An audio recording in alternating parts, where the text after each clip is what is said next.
Hello and welcome to this video course on how to generate micro-targeted leads with a survey funnel.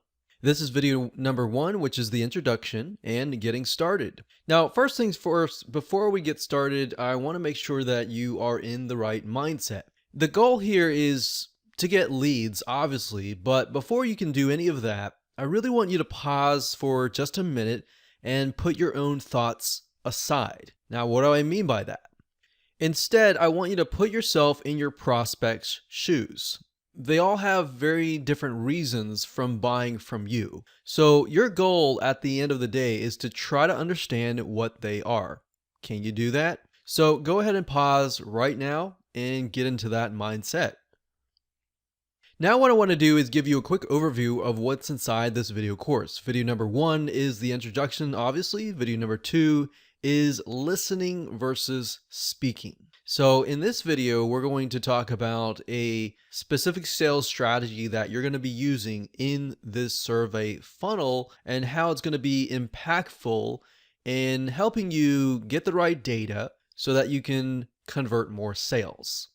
Video number 3, we're going to talk about your end goal. Video number 4, we're going to talk about your product and service. Video number 5, we're going to talk about the buyer that fits, or in other words, trying to figure out the buyer that will fit your end goal, that will want your product and service. Video number 6, we'll talk about the typical day of a buyer. Now, the reason why we need to understand this is to get in a better frame of mind of what your buyer is thinking.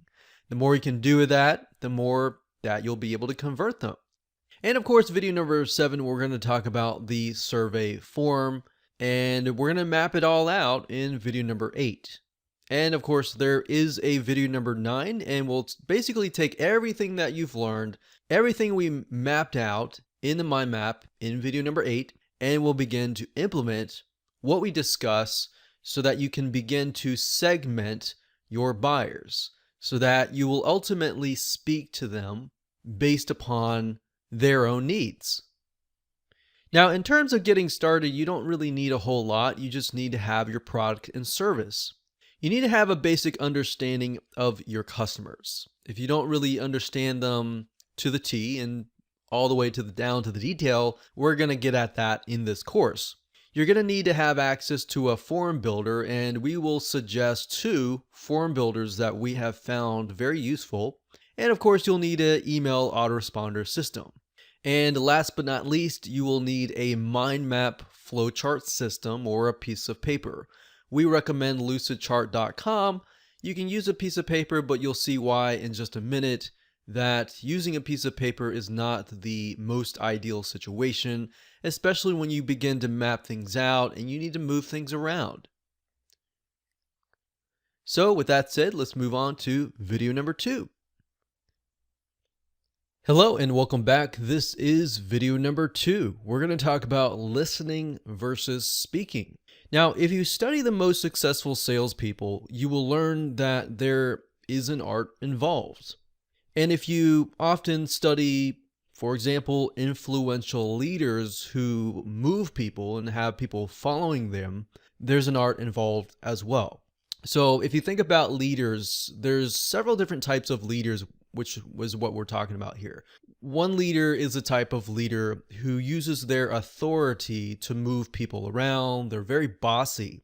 But then you have the other type of leader who gains trust from people, and people are willing to move because they trust that leader, and they're using their influence rather than their authority. So that's the type of leader that we're talking about here.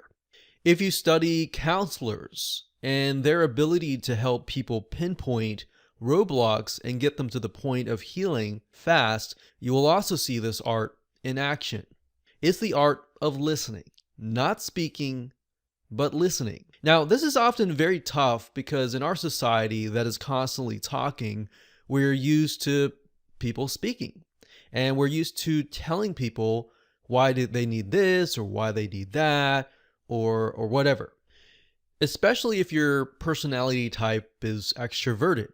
Now, if you're an introvert, you often have somewhat of an advantage here because you're constantly listening internally and you're waiting before you're speaking. So you're a little bit of ahead of the curve here. So what I'm trying to get at here is that in terms of the survey funnel, we will be listening. So regardless, whatever your personality type, doesn't matter. Regardless, the point is there's a time to listen and there's a time to speak. When it comes to survey funnels, listening is crucial, and you'll see in just a minute why that is the case. When you first gather the data, you're trying to understand the needs of your prospect. So you need to clearly pinpoint what makes them buy.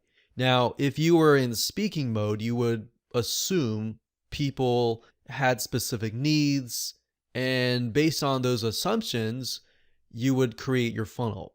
Now, bear in mind that that is a dangerous situation to be in, because a lot of times we really don't know what our prospects and our buyers are really thinking. And a lot of times they don't even know either. But it's a matter of asking them questions, getting the right data, and then essentially figuring out based on that data what they want.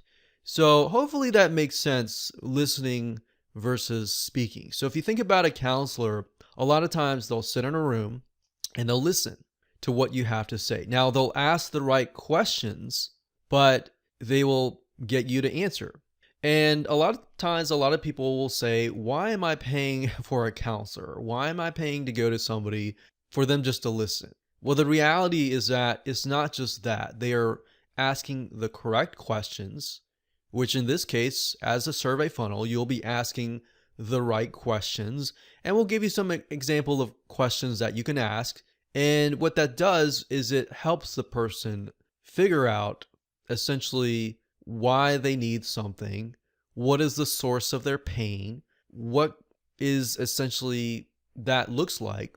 And that's what we're trying to do in this case. So you could think of it as a survey funnel, you could think of it as essentially a counseling funnel, but that's the goal. Is at the end of the day, if you help somebody figure out what is blocking them, why they do what they do, they will be forever grateful to you, and they'll eventually buy your products, if that makes sense.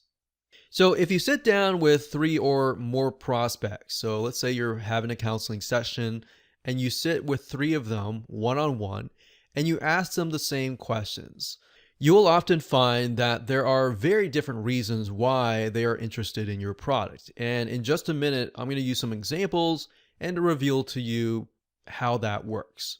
So through this discovery process, you're going to be learning things that you've never heard before, things that you assumed were true, but it was totally the opposite. Now, oftentimes you'd even have ideas, like I said, assumptions, which are entirely wrong. Assumptions are very, very dangerous because that can get you into thinking that people like something, that you know better.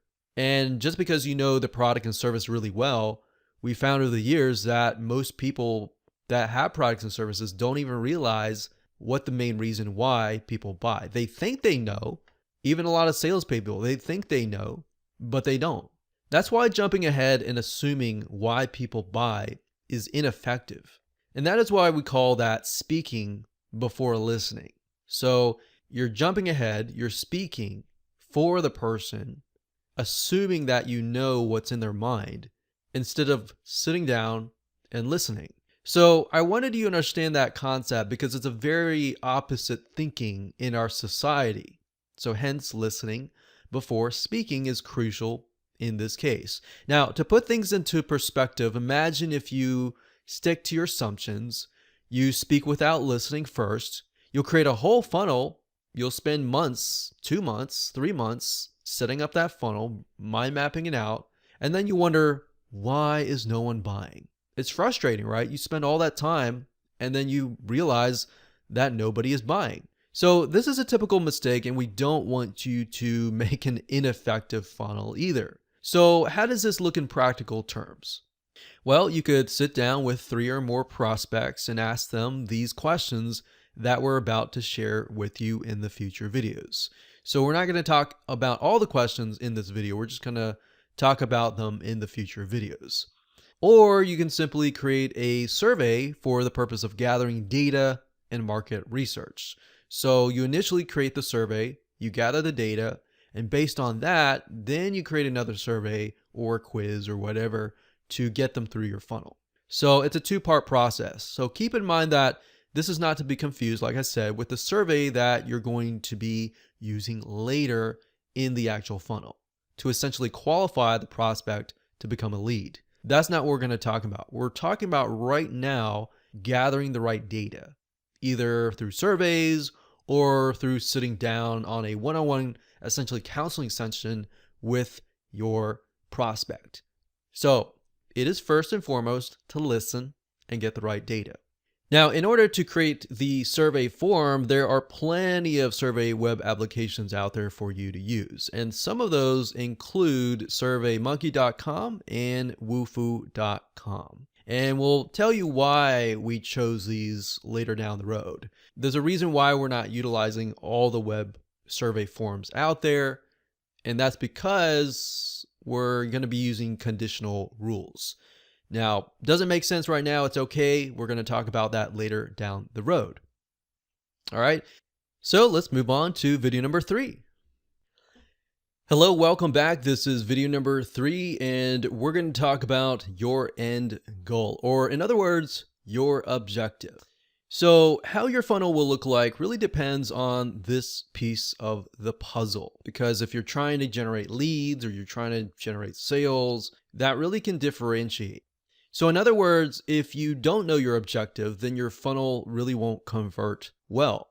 Now, in terms of this survey strategy, it really is determined by what you're trying to achieve. You can start by answering this question: are you trying to sell a product or a service?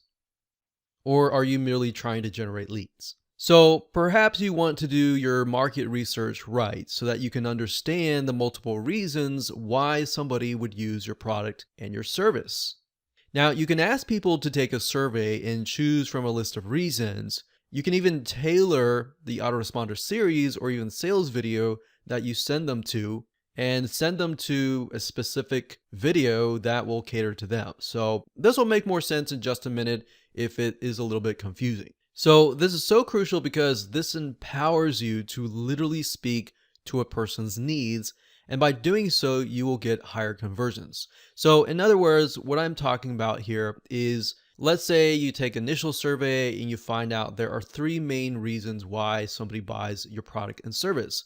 So you take those 3 main reasons, you create a different survey or a quiz, whatever, and you have them go through them. And if they choose one of those 3 reasons, then you send them to a different location. Does that make sense? So let's say, for example, they have choices 1, 2, and 3. If they choose number 1, they get sent to a different email autoresponder and a different video sales letter that talks about that specific need. And let's say, for example, that they choose number 3, then they get sent to a totally different sales letter or sales video and a different email autoresponder series that is tailored to that specific need.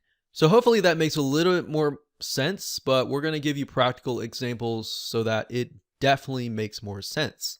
So for example, if you were to sell a security product, you could be selling to a father, a single woman, or an elderly couple. Now, if you approach the situation generically, you would usually sell it as a security product to promote one's family. Now, as this example is going to show you why, if you're going to speak to all 3 of those types of people the same way, it's actually going to not be as impactful.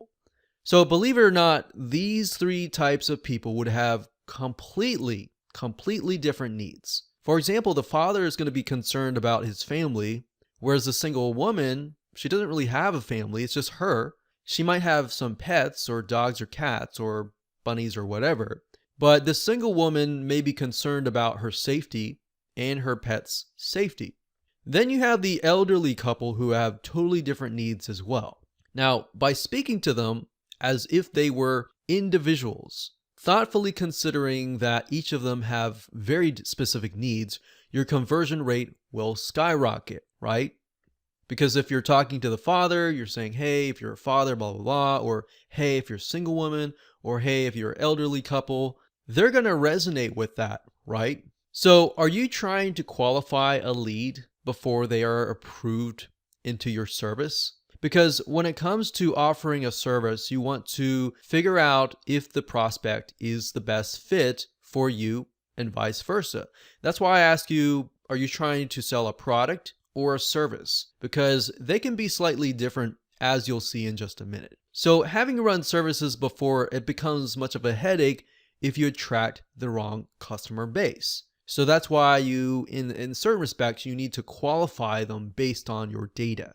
So the only way that you can avoid that is by understanding different customers and understanding how different questions can essentially bring in good clients and disqualify the bad clients. So at the end of the day, you don't want to take every single client, especially for if you offer a service, right? You want to find the client that is going to see your value, they're going to pay the money, and they're going to leave you alone because they know that you're the expert, versus the other client who might pay you the same amount of money, but they're going to be on your doorstep every single day asking you to change this, to change that. And it's just going to eat up so much time that you won't be able to spend time with your other clients. So that's why you don't want to take everybody, right?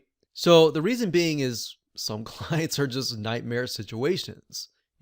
We've had clients before where we offer services and what should have taken a week ended up taking a whole 4 months. And then we have other clients, on the other hand, that it should have taken a month and it was really done within a few weeks and the client was super happy. So hindsight 2020, you look at it and you think, I would rather have the second client. So hopefully this gives you an idea of what your objective will look like.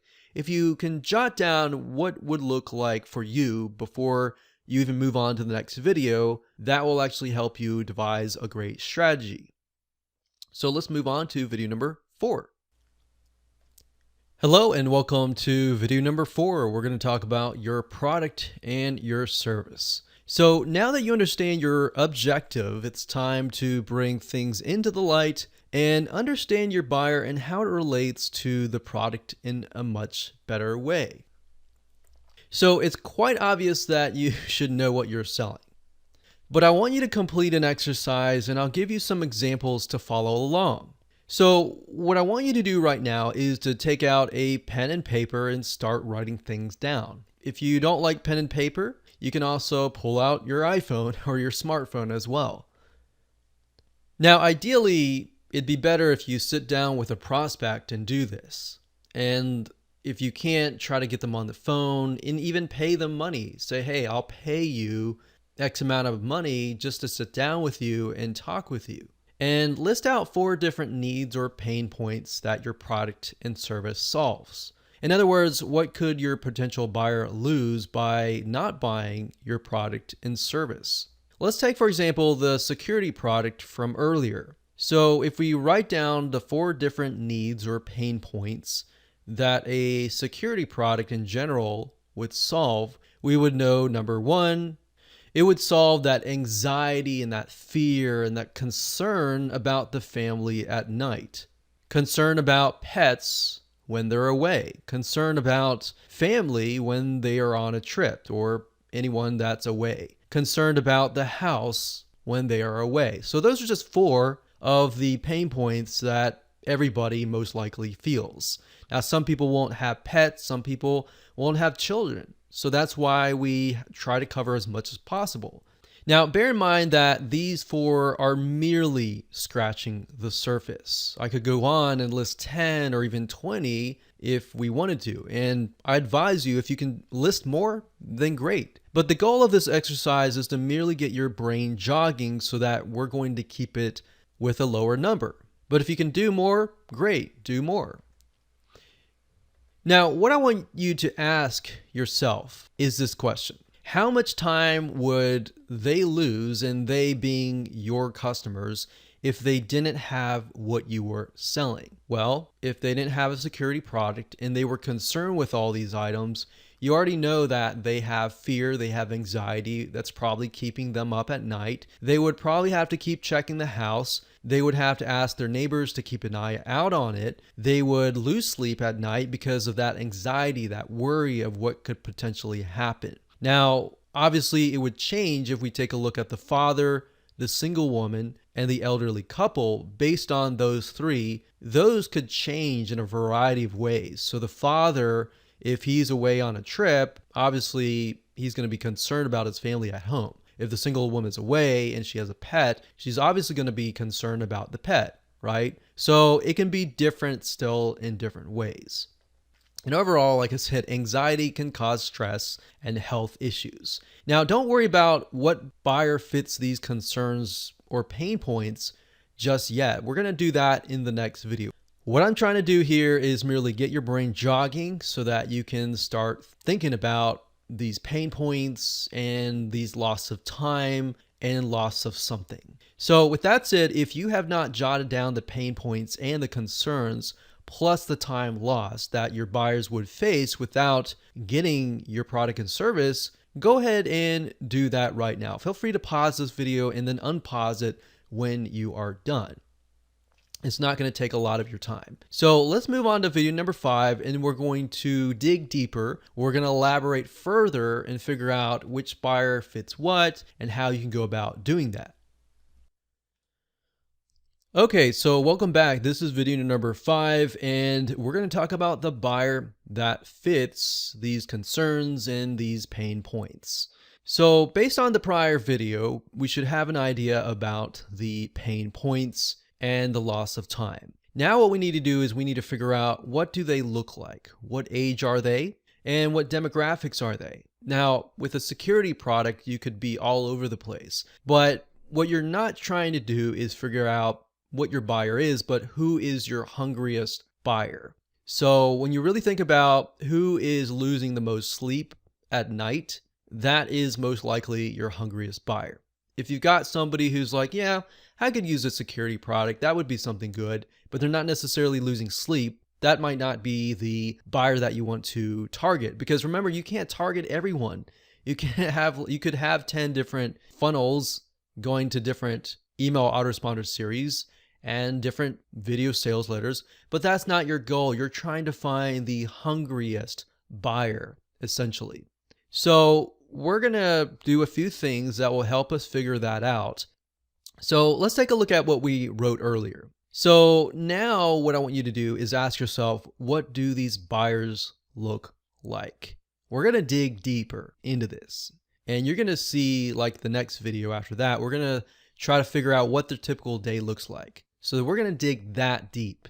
And the reason why is because that's going to help you convert more sales when you can relate to somebody and they feel like they're reading your sales letter or listening to your sales video and they feel like, wow, this person really understands me. They understand my needs. They understand why I'm up at night. Oh, I trust this person, I'm going to buy from them. Versus they go to somebody else who's just trying to sell them and they don't really understand them. It's kind of like you walk into a store and somebody asks, hey, like, what do you need this for? Or let me give you a better example, a car dealership. Most people are very fearful about going to car dealerships. But when they get there and the car dealership does not act like the typical car dealership and they're like, hey, what are you looking for? Okay, all right. And they leave you alone, but they're genuinely interested because they want you to find the right car, versus the other person is like, hey, I think this is great for you. You look kind of like the guy who wants the Ferrari or whatever, and you might not be the guy who wants the Ferrari or the lady who wants something else. So that's why we're thinking listen versus speak. So most of the car dealerships that are assuming, they are seeing as speaking before listening. But a lot of car dealerships are actually trying to change into listening first before speaking. So what I want you to try to write out is the detail of how you envision them in your mind. If you're a visual person, you can even draw them if you would like. So that will help you figure out who they look like. Now, of course, you may not know exactly how they look like, but this exercise is to merely help you better process what your potential buyer looks like. So you may not know exactly what race they are or what sex they are, if they're male or female or whatever, but kind of get an idea of their needs, essentially. So it's much better if you can even find somebody you know in your real life, because that will help paint a better picture.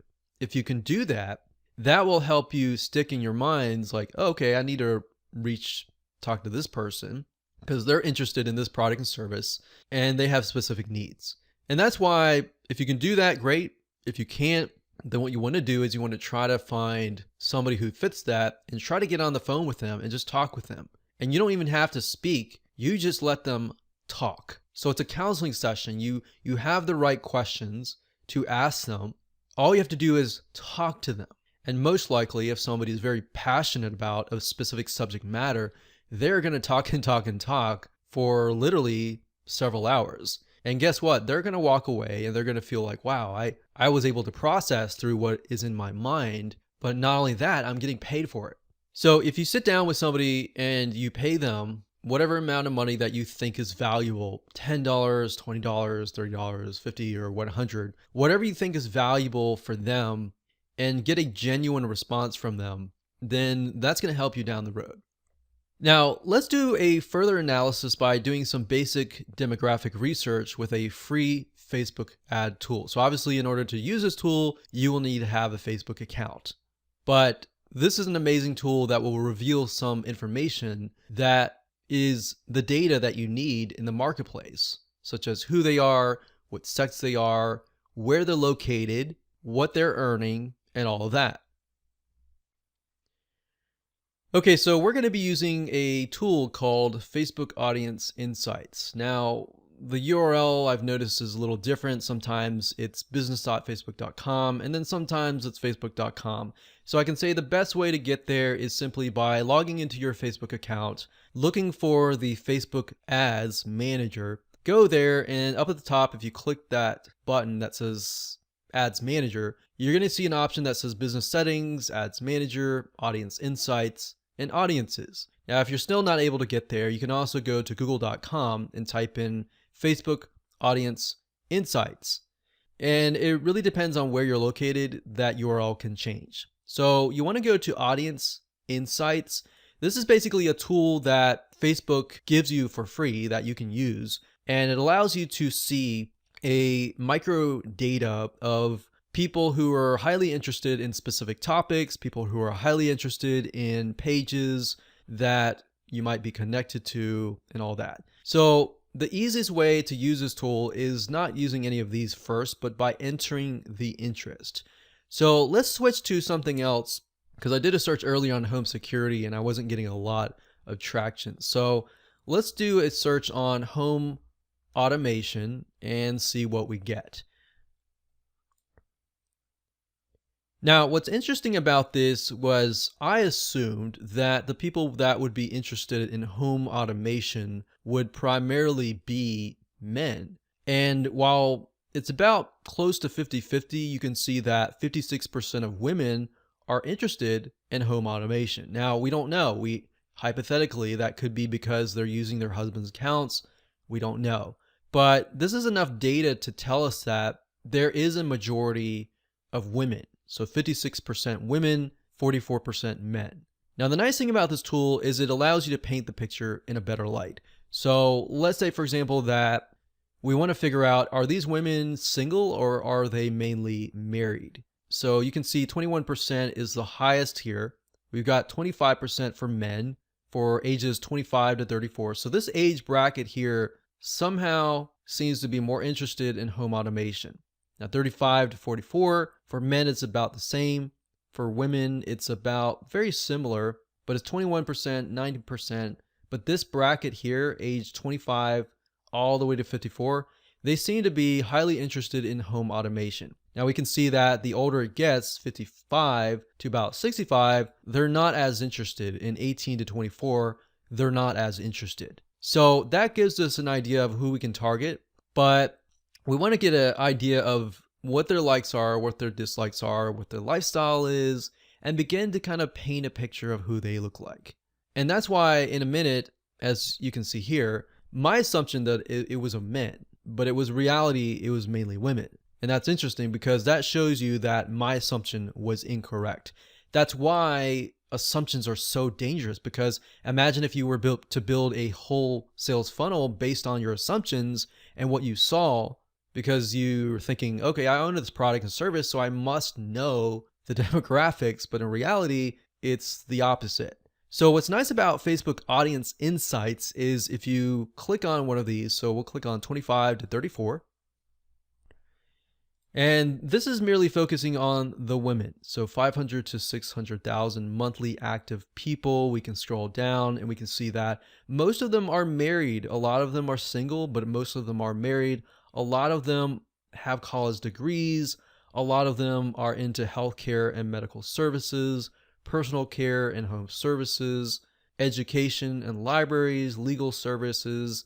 So not necessarily technical, but they are very highly into healthcare. So we don't know exactly why until we actually go to the pages that they like and look at that. So we can see business and finance, that's sort of techie. But let's scroll back up and look at the page likes. These right here are the top categories that they are interested in for this age range of 25 to 34. So we can see exactly what they're interested in: clothing stores, jewelry, cosmetics, baby goods, IKEA. So it looks like they're interested in a lot of baby goods. So what we saw earlier was that a lot of them were married at this age, or maybe beginning their life of being married and having a family. So we can see the page likes. You can even go to these pages and see how they interact with each other. We can go to location to get an idea of where they're located. So we can see North Carolina, South Carolina, Florida, Alabama, Arizona, Arkansas. So a lot of these are actually the Southeast, which is interesting. I don't know why they're interested in home automation, but they are. So that gives us an idea of geographically, maybe we can dig further, look into cultures. They look like Southern, so we don't really know why they're interested in home automation, but they are. If we click on activity, we can see how engaging they are. A lot of them comment, a lot of them likes. They don't do a lot of sharing, but they do click ads. A lot of them are using desktops or iPhones or Android. So they're using a lot of smartphones and they're using desktop computers.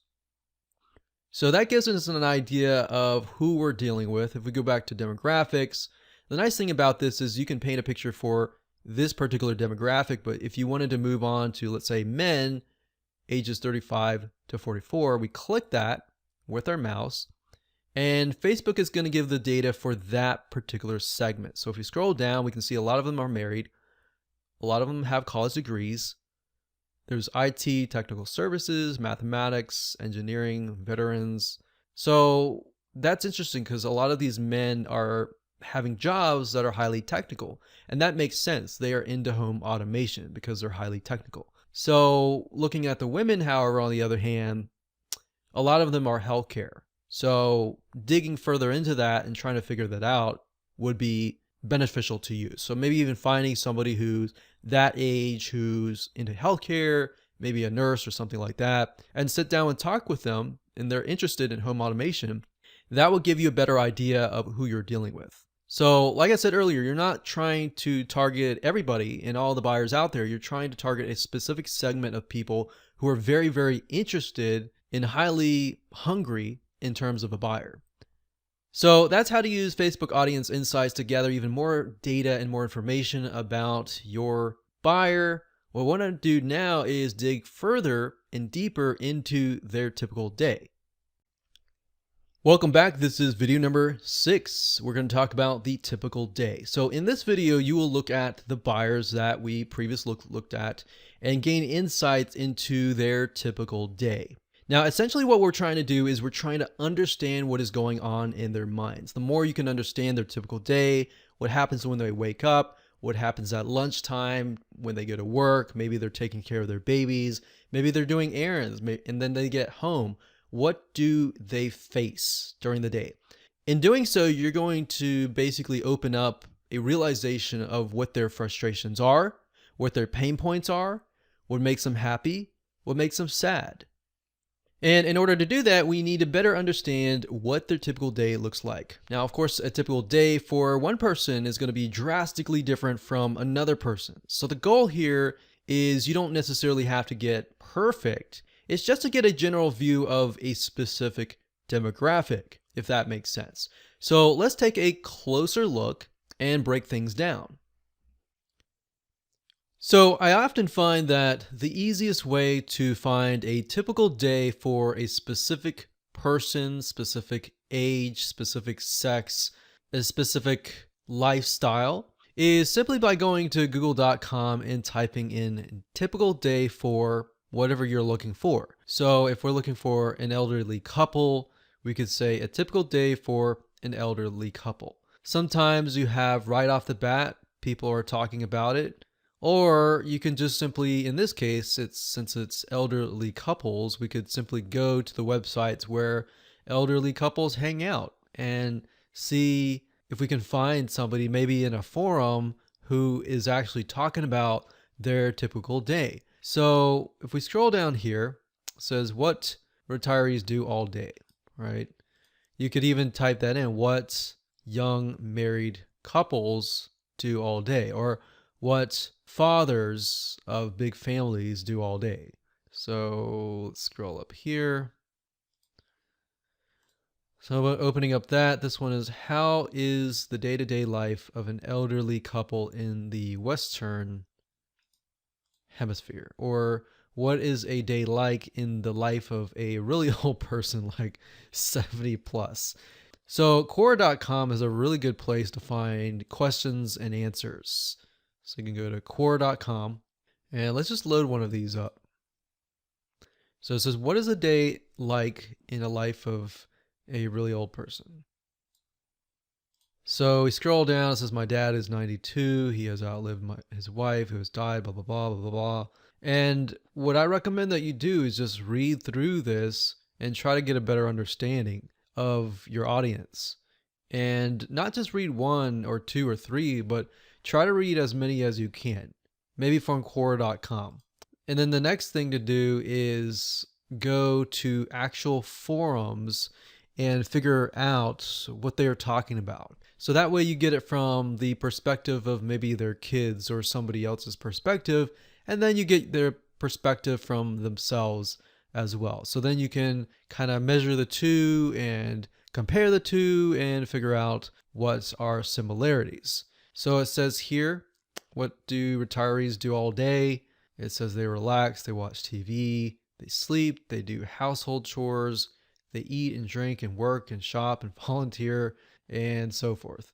Now, what I recommend that you do is you take a notepad and you just jot down what is actually happening. So when do they wake up? So when do they start their day? I want you to write it out hour by hour by hour if possible, and say, okay, maybe most of them wake up at 9 a.m. and then they greet the day and then they get ready by getting some breakfast, and then maybe they go read a newspaper, and then maybe some go do gardening or do something like a hobby or something. Write down the hour by hour, because believe it or not, that will actually help you understand what their frustrations are and how much time do they actually have during the day to take a survey and when and all that. So that's what I recommend that you do. Don't focus on this way too much. Just have fun.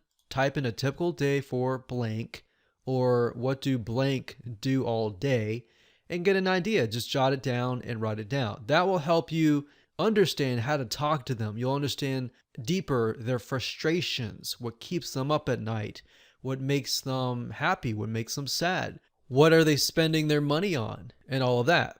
So with that said, let's move on to the next video. Okay, so welcome back. This is video number 7. We're going to talk about the survey form. So what we're trying to figure out is how long your survey form should be. And in that thought process, it really depends on your buyer and their attention span. So I can't really say you have to ask them 5 questions or 10 questions or 20 questions. It really depends on your prospect. and essentially their patience level. So in order to do that, you have to get an idea of their typical day. So that's why we did the exercise previously. So if you skip that, you're really not going to know how much time they have during their typical day. Now, if you go back and do that typical day exercise, it's going to reveal to you some things, and that will give you a better idea of, okay, their day is really, really busy. They're not going to sit down and take a 20-question survey, but they will definitely sit down and take a 5 or even 10-question survey. So, like I said, I can't give you an exact number that is going to be required for every single person. It really depends, and you can arrive at a better educated guess by doing that exercise. So in other words, by understanding your buyer and how willing they are to go through your whole service, that is when you will know. So obviously you don't want to make it too long, but you want to ask the right amount of questions. Now, in terms of what survey web application you should use, we recommended SurveyMonkey.com and Wufoo.com. And the reason why we don't recommend every single survey form builder or quiz builder or anything out there is simply because for this to really work, you're going to need to have an option that will allow you to redirect people to different locations based on the questions that they answer. So going back to the father, the single woman, and the elderly couple. So we have 3 different choices. If they choose that this is my age, we're retired, whatever, you're not going to want to send them to the exact same location, right? Otherwise, that defeats the whole purpose of a survey funnel and customizing that experience to them. That's why not every single form builder or quiz builder is going to work. Now, what these are called are conditional rules. If a person says, yes, I'm an elderly couple, then send them here. If they say that they are a father of a family, send them here. If then. So you need the conditional rules, and the form builder needs to be complex enough to offer those as options. So going back to the security example, if the father is taking the survey and checks that, yes, we want to redirect them to a specific location. And this will allow you to direct them to a different video sales letter or even a different email autoresponder system. So in turn, you can customize the experience that they have, your email series to that specific person and their needs. So hopefully this makes sense. If you're wondering how to implement this, don't worry. We're going to talk about that in the upcoming videos. What we definitely recommend Wufoo.com or SurveyMonkey.com. Wufoo.com, I believe it's a little bit cheaper. You can start out with the basics, but just make sure that the plan that you choose has those conditional rules. Now, if you want to start out with the cheapest plan first, and then as you discover those different buyers, then you can switch up. So whatever works for you, go ahead and do that now. So now that we've covered that, it's very, very crucial to map out your survey funnel. In other words, what will it look like? And that's what we're going to do in the next video. This is video number 8, and we're going to map things out via the mind map. Now, here comes the exciting part. So we pretty much went through a lot of information. We gathered a lot of data. And now in this video, we're going to map out your whole funnel. Now, it's great to visually map things out via a flowchart system or a mind mapping software, simply because when it comes time to implement everything without a mind map or a flowchart, it's guaranteed that you're going to get lost along the way. So in our experience, having successfully implemented hundreds of funnels, we can vet that a mind map helps to understand where you are in the process. Because a lot of times when the going gets tough, you're going to quit unless you know exactly where you are in the step-by-step planning process. Now, bear in mind that this is not going to be the final funnel system. You can always go back and forth and change it however you wish. That's why we don't really recommend a pen and paper. We recommend that you utilize a tool on your computer that allows you to drag and drop the blocks around. And that way you can move things around, because if you're dealing with pen and paper, it's going to get really messy. You're going to have to redo it. And yeah, it's cheaper. It's just going to be very chaotic. and we want the easiest way for you. So with that said, let's jump on in. Let's go to the mind mapping software and let's build out the survey funnel. Okay, so like I said, I am using a site called lucidchart.com. That's LUCID chart.com. This site is great and I highly recommend it if you can. It's not too expensive. There's a very small monthly fee, but I think it's about $2 to $4 max per month, and it's really worthwhile at the end of the day. So let's walk through kind of what we talked about earlier in the previous videos. But basically, first off, we need to gather data, right? So we'll just use this block as the gather data block. So we need to gather information about the prospect's different needs. So this could be a separate survey. Well, we'll do this. We'll do gather information, and this is how we're going to do it. We can either take a survey,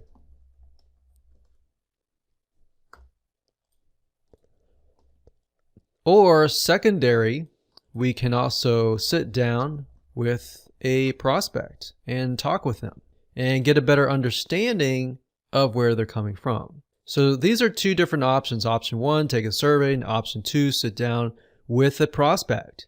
Once we've talked to several prospects and you've gathered enough data for your survey and you're ready to go, and you've compiled kind of a list of different needs like what we talked about earlier, then we can move on to the actual funnel. So by this point, we should have enough data. So this could be 3 to 5 different prospect buyers. So I think for simplicity's sake, let's just do 3.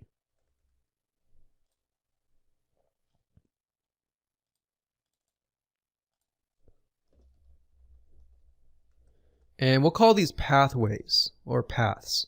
So there are 3 different paths. So here is where we start the funnel. So we'll call this the survey funnel.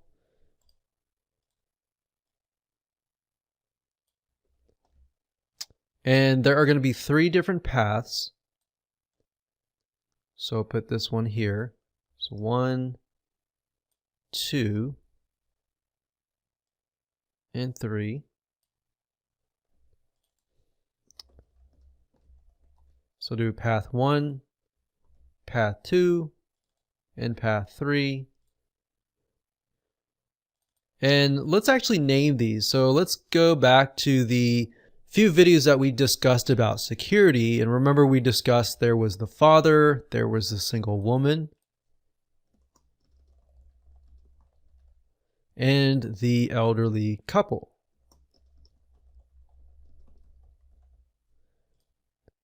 So we're going to move this down here.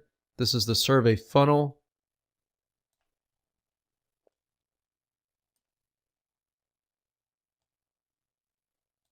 And there we go. So 1, 2, and 3. Now this is going to be the actual survey. The survey. So when people come here, this is the survey. They fill it out. And based upon these choices that the answers that they give, they are either sent to path 1, path 2, or path 3. Now, from this, I'm going to delete this here just to clean it up. Let's say they go to path 1. So perhaps what we find out during the process of gathering data is that the father barely has any time. So we create a video sales letter and we minimize it down to 15 minutes or even 10 minutes. And perhaps we find the same thing for the single woman or the married woman who's really busy. But then we find during our research that we found that the elderly couple, they have more time on their hands, but at the same time, they take more convincing and they're maybe reluctant or skeptical to technology. So maybe they require, in this case, a 30-minute video sales letter to really convince them. So then we can make the offer, or maybe we make the offer here. But then we found out the fathers, maybe they do buy, but we're going to add them to an email autoresponder so that we give them valuable tips, maybe for 7 days, so day 1 through 7. And maybe we find the very similar for the women. But we find for the elderly couple, we find that they require more selling, more pre-selling. So the email autoresponder ends up being 14 days. So you can imagine here, if you sent everyone here and then sent everyone to one pathway essentially, then your conversions would drop, right? But if you send them here, you send them here, and they send them here, and they fit this very, very well, then guess what? You are going to convert them at a faster and higher rate. So at this point in time, realistically, the survey, in order to implement it, we need to use a wufoo.com form. And these are going to be conditional rules.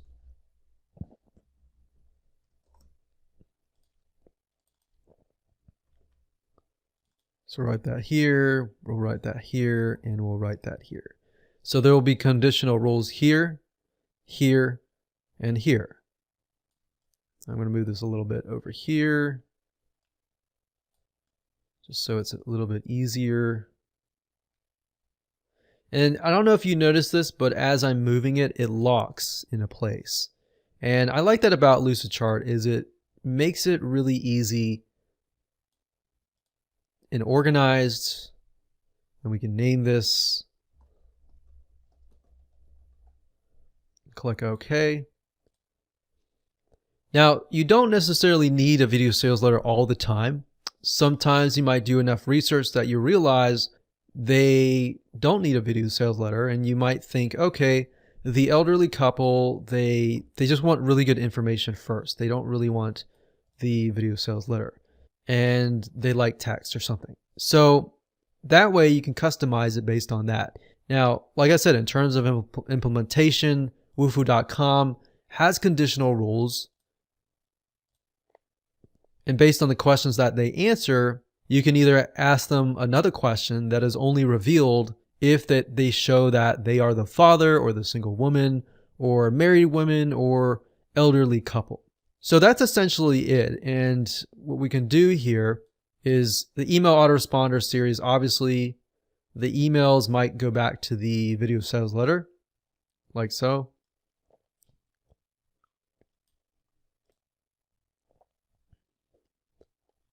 So let's break this down real quick. So the survey's here, they fill it out, the conditional rules are sent here, and based on the answers that they give, they either get answered more questions or they get sent to a video sales letter, but then after that they get added to an email list, and perhaps over here they have to fill in their email, and if they get over here, they get automatically added to the email autoresponder series over here, and then they receive an email from day 1, day 2, day 3, day 4, day 5, day 6, and day 7. So since there are 7 days. And the email autoresponder series will then, of course, sell and redirect them back to the video sales letter.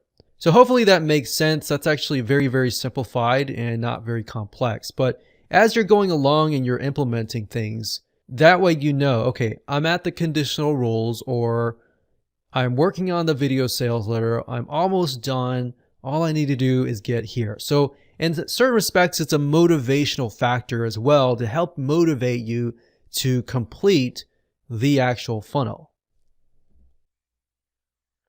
Congratulations, you've reached video number 9, which is the implementation to segmentation. So this is the end of the video course, and now what we need to do is take everything that you learn up until this point, what we mapped out in the previous video, and begin to get an idea of how to set things up. We're not going to show every single detail, but we're going to show you the process of what you need to do to set things up. We'll show you the form in action, how to set that up, how to set up conditional rules so that you can direct people to different places. And we'll show you what email autoresponders to use. We won't get in super detail with that because it's super easy to set up. But as far as setting up the form, we'll show you how to do that. And that's the crucial process. There's a lot of videos out there on how to set up the email autoresponder systems. Even the businesses that are selling access to their systems have a lot of information on that. So with that said, let's jump right in and do that right now. Okay, so Wufoo.com is actually owned by SurveyMonkey.com, but we're using Wufoo here. And if you go here, you create a new forum, you should see this page. Now, by default, you can edit the forum settings, and that simply allows you to change the design, the alignment, and the forum name and all that. But if we go over to add a field, in terms of building out your survey, what you want to do is you want to stick with questions that are very easy and non-threatening in the beginning, such as what is your age, what is your name, what is your email, what is your something that is very non-threatening. Because what happens is if you put your questions in that people feel like maybe invading their privacy in the beginning, then what will happen is they will be more skeptical or even reluctant to complete your survey. But if they've already started and they completed 3 questions, the higher chance is that they will complete it if the questions are easy in the beginning, because then they'll feel like the other questions are easier, or they feel like, okay, I've already completed a few of the questions, why not complete the rest of the survey or quiz? So psychologically, that is what is going on in their minds. So let's just enter here name and then email. So with Wufoo, you just click it and it automatically shows up here.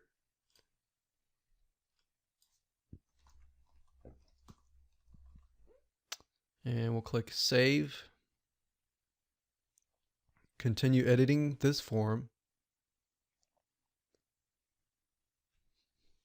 And so we got the name, we got the email, we could do multiple choice.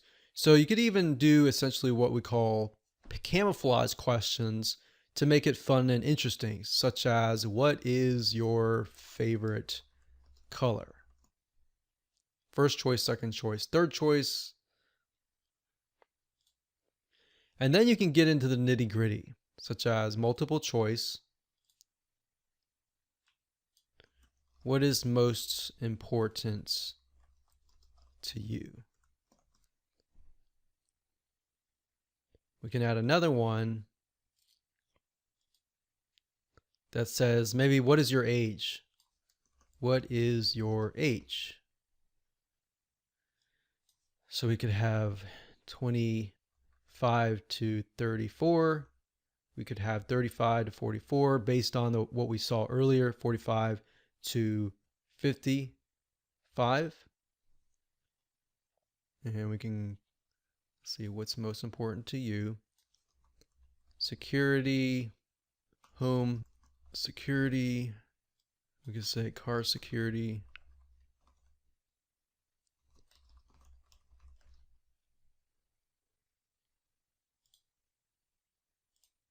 Click on save.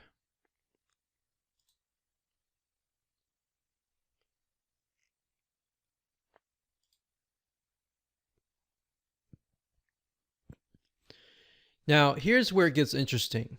Based on what they enter here, we could actually bring them to a different location. So if we select the field and we scroll down, we click on add branch and logic. So it says you can redirect people. So let's go back over here. Just select this here, scroll, it says redirect people to different pages or fields based on their responses. And that's what you want, right?